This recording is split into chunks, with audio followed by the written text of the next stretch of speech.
नमस्कार भक्तगण, आइए भगवान बृहस्पति देव और भगवान विष्णु का स्मरण करते हुए सुनते हैं गुरुवार व्रत कथा। भारतवर्ष में एक दानी और प्रतापी राजा राज्य करते थे। वह नित्य गरीबों और ब्राह्मणों की सहायता करते थे। यह बात उनकी रानी को अच्छी नहीं लगती थी।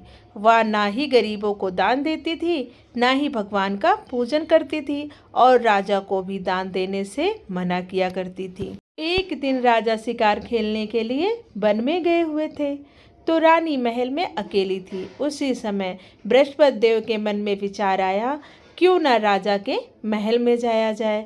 बृहस्पति देव ने साधु का वेश धारण कर महल में आ पहुँचे भिक्षा के लिए और भिक्षा मांगी। रानी ने भिक्षा देने से इनकार कर दिया और कहा, हे साधु महाराज, मैं तो दान पुण्य से तंग आ गई हूँ। मेरा पति सारा धन लुटाते रहते हैं। मेरी इच्छा है कि हमारा धन नष्ट हो जाए, फिर न रहेगा बांस, न बजेगी बांसुरी। साधु ने कहा, देवी तुम तो बड़ी विचित्र हो। धन संतान तो सभी चाहते हैं, पुत्र और लक्ष्मी तो पापी के घर भी होने चाहिए। यदि तुम्हारे पास अधिक धन है तो भूखों को भोजन करा दो, प्यासों को पानी पिला दो, प्याऊ बनवा दो, मुसाफिरों के लिए धर्मशालाएं खुलवाओ। जो निर्धन अपनी कुंवारी कन्याओं का विवाह नहीं कर सकते, उनका विवाह करा दो। रानी, ऐसे और कई काम है जिसको करने से तुम्हारा यश लोक और परलोक में फैलेगा। परंतु रानी पर उपदेश का कोई प्रभाव नहीं पड़ा। वह बोली, महाराज आप मुझे कुछ ना कुछ समझाइए। मैं ऐसा धन नहीं चाहती जो हर जगह बांटती फिरूं। साधु ने उत्तर दिया, यदि तुम्हारी ऐसी इच्छा है तो तथास्तु। तुम ऐसा करना कि बृहस्पतिवार को घर लीपकर पीली मिट्टी से अपना सिर धोकर स्नान करना, भट्टी चढ़ाकर कपड़े धोना। ऐसा करने से आपका सारा धन नष्ट हो जाएगा। इतना कहकर वह साधु महाराज वहां से अंतर्ध्यान हो गए। साधु के अनुसार कई बातों को पूरा करते हुए रानी को केवल 3 बृहस्पतिवार ही बीते थे कि उनकी समस्त धन संपत्ति नष्ट हो गई। भोजन के लिए राजा का परिवार तरसने लगा। तब एक दिन राजा ने रानी से बोला कि हे रानी, तुम यहीं रहो, मैं दूसरे देश को जाता हूँ, क्योंकि यहाँ पर सभी लोग मुझे जानते हैं, इसलिए मैं कोई छोटा कार्य नहीं कर सकता। ऐसा कहकर राजा परदेश चला गया। वहाँ वह जंगल से लकड़ी काट कर लाता और शहर में बेचता। इस तरह से वह अपना जीवन व्यतीत करने लगा। इधर राजा के परदेश जाते ही रानी और दासी दुखी रहने लगे।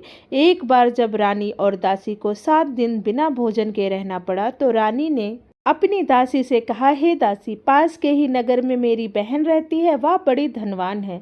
तू उसके पास जा और कुछ ले आ, ताकि थोड़ी सी गुजर बसर हो जाए। दासी रानी की बहन के पास गई।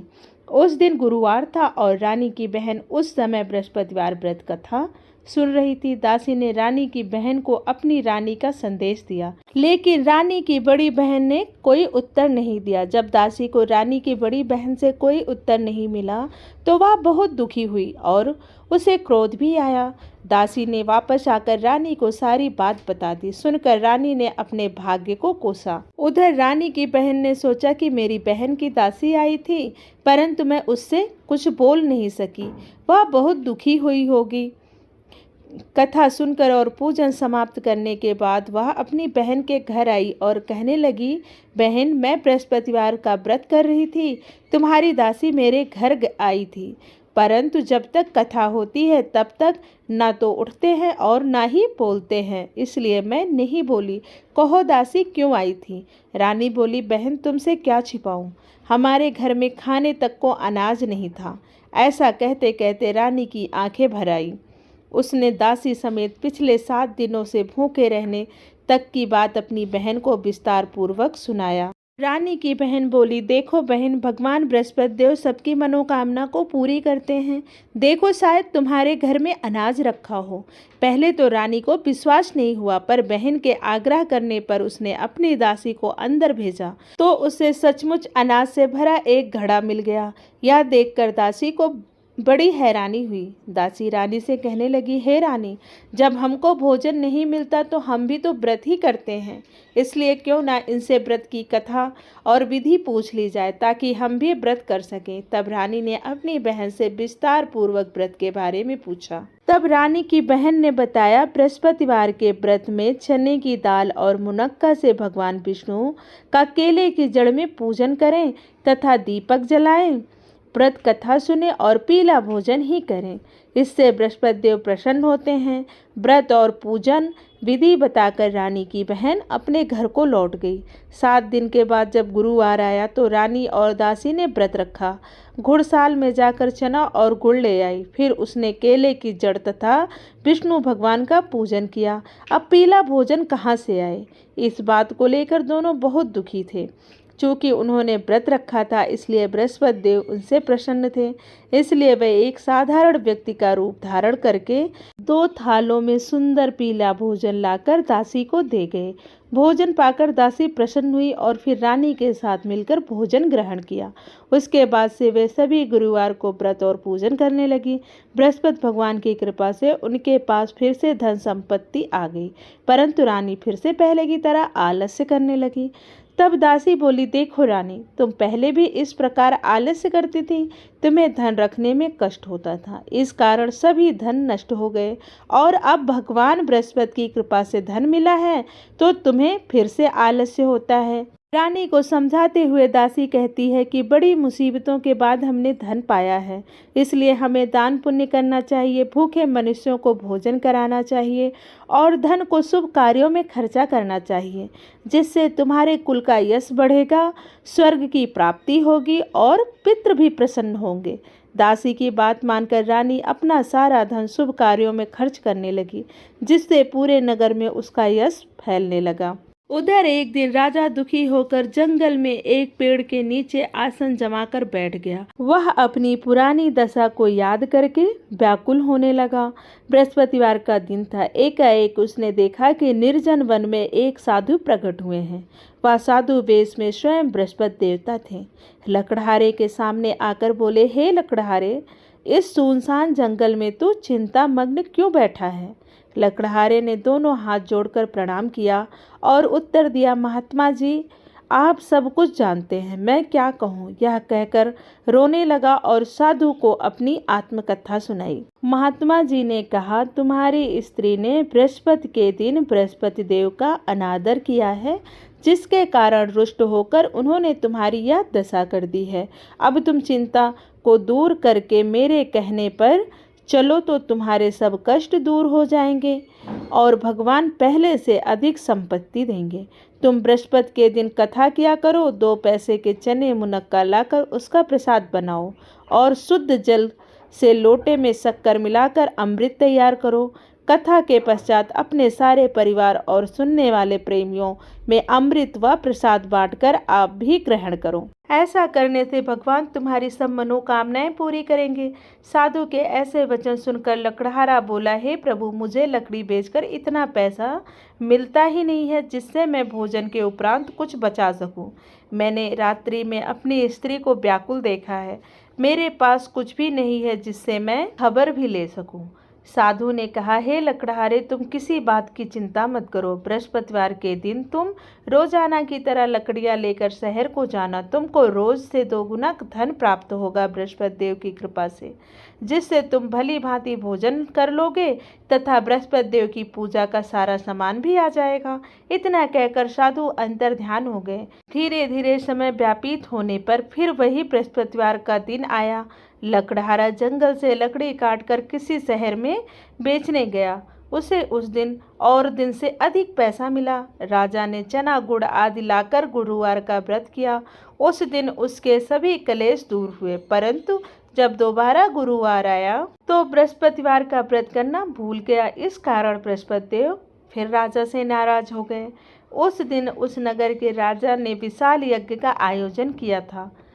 शहर में यह घोषणा करा दी कि कोई भी मनुष्य अपने घर में भोजन न बनावे, न आग जलावे, समस्त जनता मेरे यहाँ भोजन करने आवे। इस आज्ञा को जो न मानेगा उसे फांसी की सजा दी जाएगी। इस तरह की घोषणा संपूर्ण नगर में करवा दी गई। राजा की आज्ञा अनुसार शहर के सभी लोग भोजन करने गए, लेकिन लकड़हारा कुछ देर से पहुंचा, इसलिए राजा उसको अपने साथ घर लिवा ले गए और ले जाकर भोजन करा ही रहे थे तो रानी की दृष्टि उस खूंटी पर पड़ी जिस पर उनका हार लटका हुआ था। वह वहां दिखाई नहीं दिया। रानी ने निश्चय किया कि मेरा हार इस मनुष्य ने चुरा लिया है। उसी समय सिपाहियों को बुलाकर उसको कारागार में डलवा दिया। जब लकड़हारा कारागार में पड़ गया और बहुत दुखी होकर विचार करने लगा कि न जाने कौन से पूर्व जन्म के कर्म से मुझे यह दुख प्राप्त हुआ है, और उसी साधु को याद करने लगा जो कि जंगल में मिला था। उसी समय तत्काल बृहस्पति देव साधु रूप में प्रकट हुए और उसकी दशा को देखकर कहने लगे, अरे मूर्ख, तूने बृहस्पति देव की कथा नहीं करी, इसी कारण तुझे यह दुख प्राप्त हुआ है। अब चिंता मत कर, बृहस्पतिवार के दिन कारागार के दरवाजे पर 4 पैसे पड़े मिलेंगे, उनसे तो बृहस्पति देव की पूजा करना, तेरे सभी कष्ट दूर हो जाएंगे। बृहस्पति के दिन उसे 4 पैसे मिले। लकड़हारे ने कथा कही। उसी रात्रि को बृहस्पति देव ने उस नगर के राजा को स्वप्न में कहा, हे राजा, तुमने जिस आदमी को कारागार में बंद कर दिया है वह निर्दोष है, वह राजा है, उसे छोड़ देना। रानी का हार उसी खूंटी पर लटका है। अगर तू ऐसा नहीं करेगा तो मैं तेरे राज्य को नष्ट कर दूंगा। इस तरह रात्रि के स्वप्न को देखकर राजा प्रातःकाल उठा और खूंटी पर हार देखकर लकड़हारे को बुलाकर क्षमा मांगी तथा लकड़हारे को योग्य सुंदर वस्त्र आभूषण देकर विदा किया। बृहस्पति देव के आज्ञा अनुसार लकड़हारा अपने नगर को चल दिया। राजा जब अपने नगर के निकट पहुंचा तो उसे बड़ा आश्चर्य हुआ। नगर में पहले से अधिक बाग, तालाब, कुएं तथा बहुत सी धर्मशाला, मंदिर आदि बन गए थे। राजा ने पूछा, यह किसका बाग है और धर्मशाला है? तब नगर के सब लोग कहने लगे, यह सब रानी और बांदी का है। तो राजा को आश्चर्य हुआ और गुस्सा भी आया। जब रानी ने यह खबर सुनी कि राजा आ रहे हैं तो उन्होंने बांदी से कहा, हे दासी, देख, राजा हमको कितनी बुरी हालत में छोड़ के गए थे। हमारी ऐसी हालत देखकर वह लौट ना जाए, इसलिए तो दरवाजे पर खड़ी हो जा। रानी की आज्ञा अनुसार दासी दरवाजे पर खड़ी हो गई। राजा आए तो उन्हें अपने साथ लिवा लाई। तब राजा ने क्रोध करके अपनी रानी से पूछा कि यह धन तुम्हें कैसे प्राप्त हुआ है? तब उन्होंने कहा, हमें यह सब धन बृहस्पति देव के इस व्रत के प्रभाव से प्राप्त हुआ है। राजा ने निश्चय किया कि 7 रोज बाद तो सभी बृहस्पति देव का पूजन करते हैं, परंतु मैं प्रतिदिन दिन में 3 बार कहानी तथा रोज ही व्रत किया करूँगा। अब हर समय राजा के दुपट्टे में चने की दाल बंधी रहती थी तथा दिन में 3 बार कहानी कहते थे। एक रोज राजा ने विचार किया, चलो अपनी बहन के यहाँ हो आते हैं। इस तरह निश्चय कर राजा घोड़े पर सवार हो अपनी बहन के घर को चल दिए। मार्ग में उसने देखा कि कुछ आदमी एक मुर्दे को लिए जा रहे हैं। उन्हें रोककर राजा कहने लगा, अरे भाइयों, मेरी बृहस्पति देव की कथा सुन लो। वे बोले, लो, हमारा तो आदमी मर गया है, इनको अपनी कथा की पड़ी है। परंतु कुछ आदमी बोले, अच्छा कहो, हम तुम्हारी कथा भी सुनेंगे। राजा ने दाल निकाली और जब कथा आधी हुई तो मुर्दा हिलने लगा, और जब कथा समाप्त हुई तो राम राम करके मुर्दा उठकर खड़ा हो गया। आगे मार्ग में एक किसान खेत में हल चलाता मिला। राजा ने उसे देखा और उनसे बोले, अरे भाई, तुम मेरी बृहस्पतिवार की कथा सुन लो। किसान बोला, जब तक मैं तेरी कथा सुनूंगा तब तक 4 हरैया जोत लूंगा। जा अपनी कथा किसी और को सुनाना। इस तरह राजा आगे चलने लगा। राजा के हटते ही बैल पछाड़ खाकर गिर गए और किसान के पेट में जोर का दर्द होने लगा। उस समय उसकी माँ रोटी लेकर आई। उसने जब यह देखा तो अपने पुत्र से सब हाल पूछा और बेटे ने सभी हाल कह दिया। तो बुढ़िया दौड़ी दौड़ी उस घुड़सवार के पास गई और उनसे बोली कि मैं तेरी कथा सुनूंगी, तू अपनी कथा मेरे खेत में चलकर ही कहना। राजा ने बुढ़िया के खेत में जाकर कथा कही, जिससे सुनते ही वह बैल उठ खड़ा हुआ तथा किसान के पेट का दर्द भी बंद हो गया। राजा अपनी बहन के घर पहुंचा। बहन ने भाई की खूब मेहमानी की। दूसरे रोज प्रातःकाल राजा जब उठा तो वह देखता है कि सब लोग भोजन कर रहे हैं। राजा ने अपनी बहन से कहा, ऐसा कोई मनुष्य जिसने भोजन नहीं किया है, जो मेरी बृहस्पतिवार की कथा सुन ले। बहन बोली, हे भैया, यह देश ऐसा ही है, पहले यहाँ लोग भोजन करते हैं, बाद में अन्य काम करते हैं। अगर कोई पड़ोस में हो तो देख आऊं। ऐसा कहकर वह देखने को चली गई, परंतु उसे कोई ऐसा व्यक्ति नहीं मिला जिसने भोजन ना किया हो। अंततः वह एक कुम्हार के घर गई जिसका लड़का बीमार था। उसे मालूम हुआ कि उसके यहाँ 3 रोज से किसी ने भोजन नहीं किया है। रानी ने अपने भाई की कथा सुनने के लिए कुम्हार से कहा। वह तैयार हो गया। राजा ने जाकर बृहस्पतिवार की कथा कही, जिसको सुनकर उसका लड़का ठीक हो गया। अब तो राजा की प्रशंसा होने लगी। एक रोज राजा ने अपनी बहन से कहा, हे बहन, अब अपने घर को जाएंगे, तुम भी तैयार हो जाओ। राजा की बहन ने अपने सास से कहा। सास ने कहा, हाँ चली जा, परंतु अपने लड़कों को मत ले जाना, क्योंकि तेरे भाई के कोई औलाद नहीं है। बहन ने भैया से कहा, हे भैया, मैं तो चलूंगी पर कोई बालक नहीं जाएगा। राजा बोला, जब कोई बालक नहीं चलेगा तब तुम ही क्या करोगी चलकर। बड़े दुखी मन से राजा अपने नगर की ओर लौट आया। राजा ने अपनी रानी से कहा, हम निर्वंशी हैं, हमारा मुंह देखने का धर्म नहीं है और कुछ भोजन आदि नहीं किया। रानी बोली, हे प्रभु, बृहस्पति देव ने हमें सब कुछ दिया है, वह हमें औलाद अवश्य देंगे। उसी रात को बृहस्पति देव ने राजा के स्वप्न में कहा, हे राजा, उठ, सभी सोच त्याग दे, तेरी रानी गर्भ से है। राजा सुबह उठा तो वह रानी से सारी बातें बताई। राजा की बात सुनकर बड़ी खुशी हुई। 9वें महीने में उसके गर्भ से एक सुंदर पुत्र पैदा हुआ। तब राजा बोला, हे रानी, स्त्री बिना भोजन के रह सकती है पर बिना कहे नहीं रह सकती। जब मेरी बहन आवे तुम उससे कुछ मत कहना। रानी ने सुनकर हाँ कर दिया। जब राजा की बहन ने यह शुभ समाचार सुना तो वह बहुत खुश हुई तथा बधाई लेकर अपने भाई के यहाँ आई। तब रानी ने कहा, घोड़ा चढ़कर तो आई नहीं, गधा चढ़ी आई। तब बहन बोली, हे भाभी, अगर मैं ऐसा नहीं कहती तो तुम्हारे औलाद कैसे होती। आइए अब सुनते हैं गुरुवार के दिन सुनी जाने वाली बृहस्पति देव की कथा। प्राचीन काल में एक ब्राह्मण रहता था। वह बहुत निर्धन था, उसके कोई संतान नहीं थी। उसकी स्त्री बहुत मालिनता के साथ रहती थी। वह स्नान न करती, किसी देवता का पूजन न करती। इससे ब्राह्मण देवता बड़े दुखी थे। बेचारे बहुत कुछ कहते थे किंतु उनका कुछ परिणाम ना निकलता। भगवान की कृपा से ब्राह्मण की स्त्री के कन्या रूपी रत्न पैदा हुआ। कन्या बड़ी होने पर प्रातः स्नान करके विष्णु भगवान का जाप व बृहस्पतिवार का व्रत करने लगी। अपने पूजन पाठ को समाप्त करके विद्यालय को जाती तो अपनी मुट्ठी में जौ भर के ले जाती और पाठशाला के मार्ग में डालती जाती। तब ये जौ स्वर्ण के हो जाते। लौटते समय उनको बिनकर घर ले आती थी। एक दिन वह बालिका सूप में उस सोने के जौ को फटकार कर साफ कर रही थी कि उसके पिता ने देख लिया और कहा, हे बेटी, सोने के जौ को साफ करने के लिए सोने का सूप भी होना चाहिए।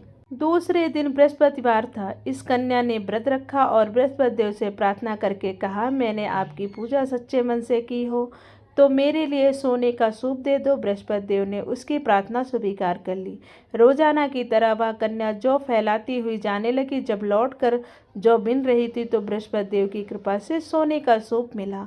उसे वह घर ले आई और उसमें जौ साफ करने लगी, परंतु उसकी माँ का वही ढंग रहा। एक दिन की बात है कि वह कन्या सोने के सूप में जौ साफ कर रही थी।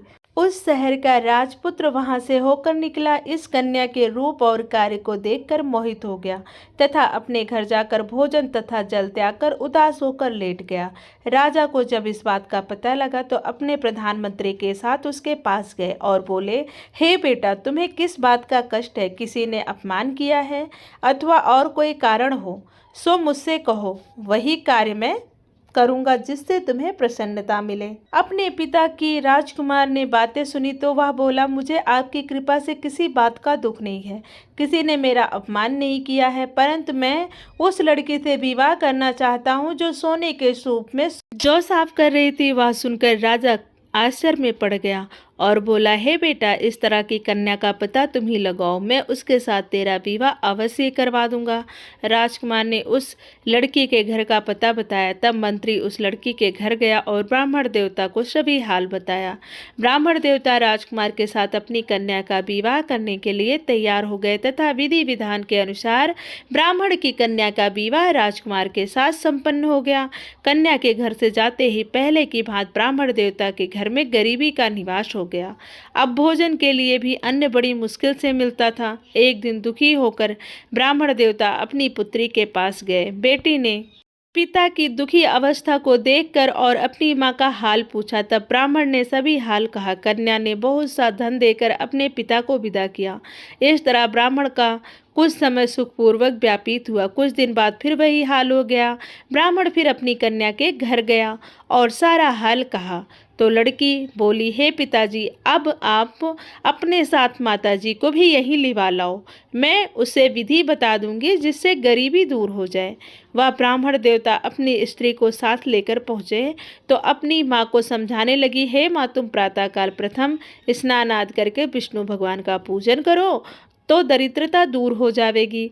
परंतु उसकी बात माँ नहीं मानी और प्रातःकाल उठकर अपनी पुत्री के बच्चों का जूठन को खा लिया।